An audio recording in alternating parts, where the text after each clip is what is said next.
Hi everyone, welcome back to the Crafty Author. My name is Anissa. I am the Crafty Author and welcome to my quilting room. Today we are going to be doing a super fun project. We're going to be playing with the Ricoma EM-1010 10 needle machine because St. Patrick's Day is coming up. So I'm going to show you how to embroider this adorable design from Designs by Juju. I purchased that and I will also link it down below in the description box so you can grab it for yourself. It was super easy, super fun. You can see these are for my grandchildren.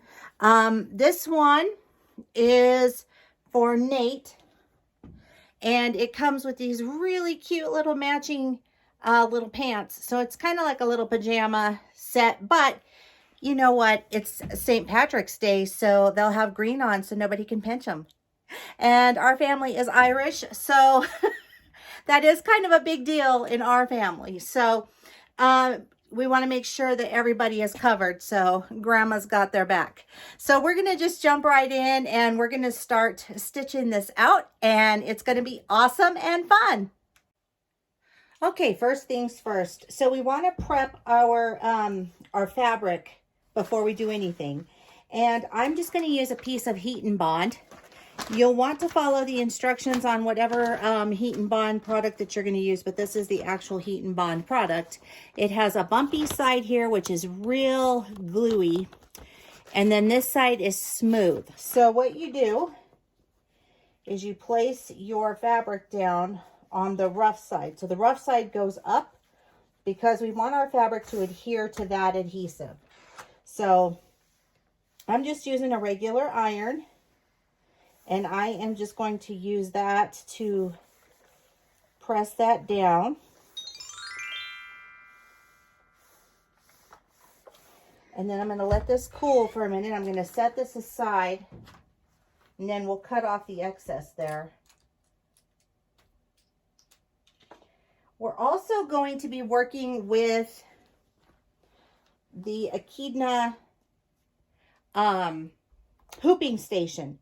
Oh my gosh, this is a total game changer, and it makes hooping your shirts and any embroidery project so much easier, and I'm going to show you how easy it is in just a second.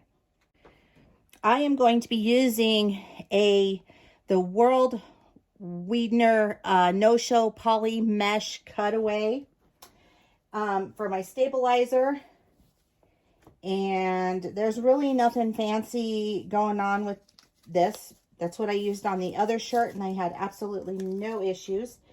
So if you want to do also a layer of cutaway, you are more than welcome to, but this worked for me, so I'm not going to be worrying about it too much here. I'm just going to stick with what worked for me before.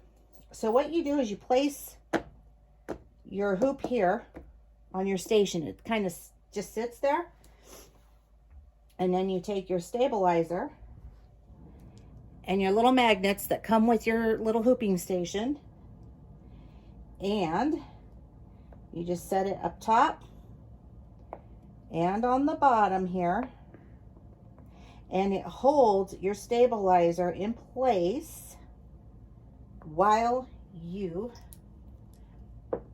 are hooping, so it doesn't move around on you. It's pretty spiffy. Okay, so we've got our stabilizer in place. Now I'm going to take my shirt, and I do like to mark the center of my shirt, and I just do that by folding it in half, and then I just kind of press it down a little bit like that. And then I'm going to take a little piece of chalk and just mark it. This is just so I know that I am centered. And then I'm also going to mark about 1 inch down from the neckline where I want the hoop to actually come up to. The other one I did a little bit lower, which is fine. It's not a big deal. But ideally, you want to come down about 1 inch or 2 below. So now I'm just going to take my shirt and I'm just going to put it over. And I am working with, it's equivalent to a 5x7 hoop. So, and then this helps me, like I said, stay centered. So I can see that I am right where I need to be here. This particular hooping station is for a child or youth, a youth shirt. There's also one for an adult, and I have that, but we don't need it for this. So I want to make sure that I am right on this line up here so that when I go to stitch out, I am in line. All right, so now we are ready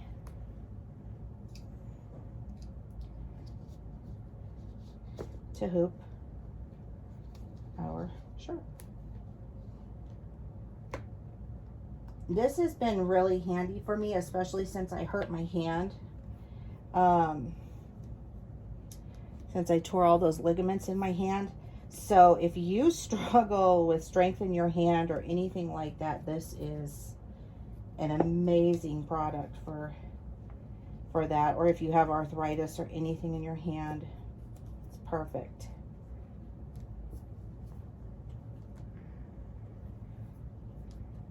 I will also link down below where you can pick this up as well. This is really awesome. And then when you're done, you just pull your magnets off of your stabilizer.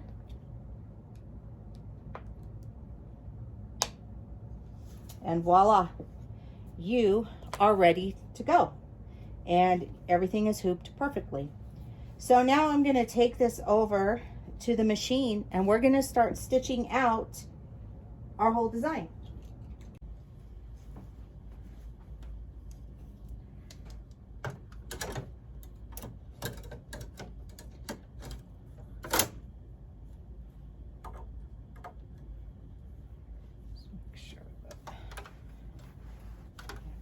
Look good there.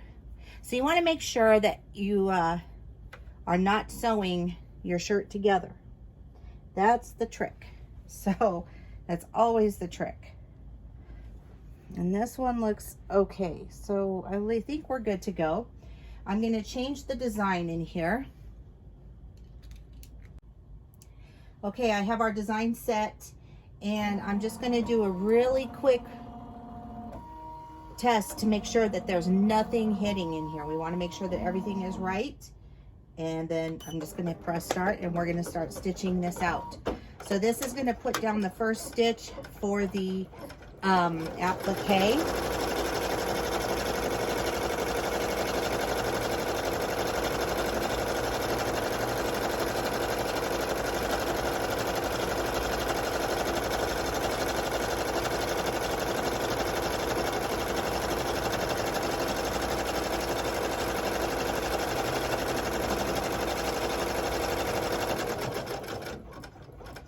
Okay, so that's done. I'm going to pull this part out and then I'm going to stick our piece of fabric that we put the heat and bond to.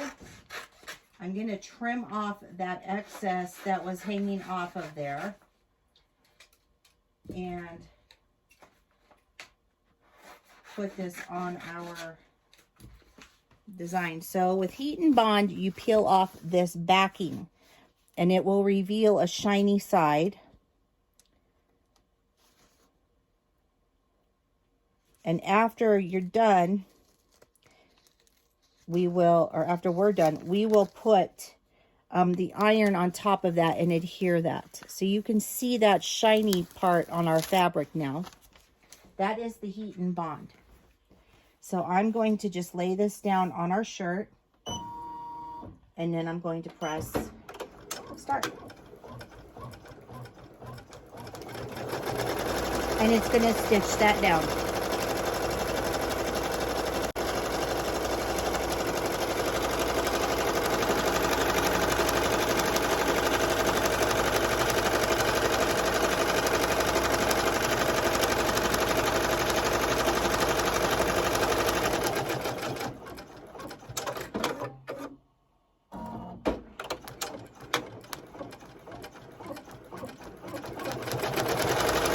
It's now putting the placement stitch for the bow tie on here.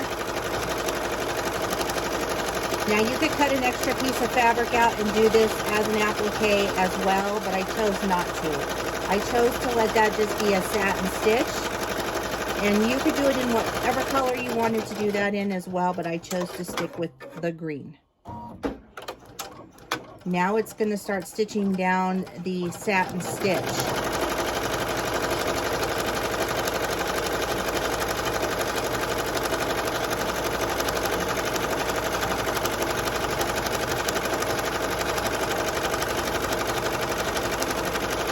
And so now I'm going to stop this and I'm going to actually trim. Okay, so we need to trim around our applique.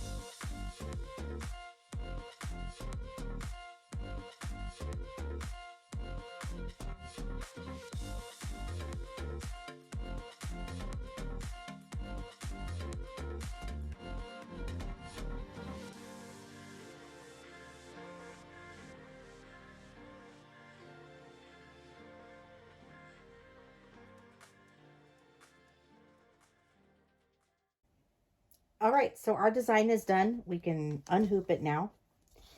And I'm just gonna pull that hoop from underneath. The next thing that we want to do is flip this shirt inside out.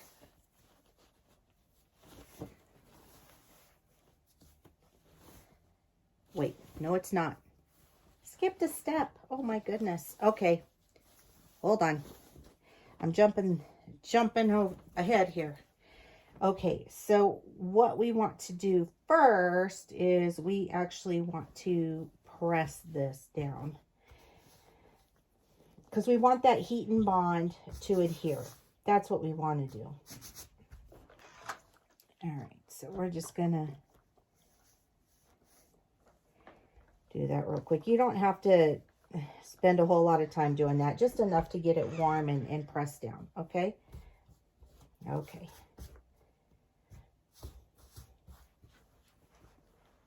That is what it looks like. Isn't that adorable? Okay. So now we're going to turn it inside out.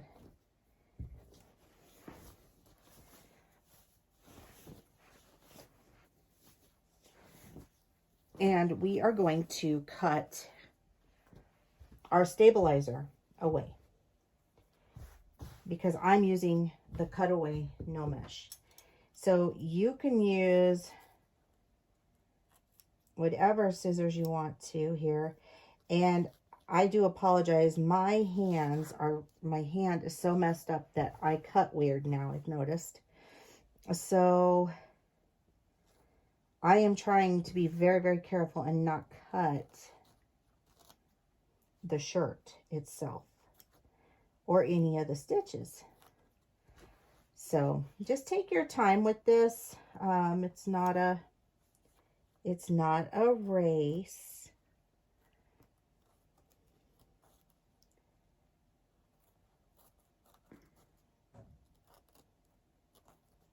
I want to get as close to everything as I possibly can, but if I can't, then that's okay. I did cut that shirt just a little bit. Oh, doggone it. Oh, well. It'll be all right. I'm just going to pull that away. And if you're not real comfortable getting super close, then don't worry about it. Then leave some room. But like I said, this is just so awkward for me now today. Since my hand has been messed up, it's like I can't grip it right. I don't know. It's weird. It's just weird. Okay. So we could stop here if you wanted to, but because my grandson is going to wear this, this can be very, very itchy. So I like to use a product called Tender Touch. And so that's what this is. It's very soft, and you put it on mostly children's clothing to make it soft so that this part of the stabilizer doesn't rub their skin. This is a bumpy side. It's got like glue on it. So that's the side that's going to go down on top. Now I have quite a bit here. You probably don't need to cut as much as I did, but it's okay. I cut that, so we're going to just stick with it. And then you just use your iron or your heat press to just put this on it, on top of your design. And it's safe to wash it in the washer, and it's safe to dry it in the dryer, so don't worry about that. And now that's done. And now it's soft for a kiddo to wear. And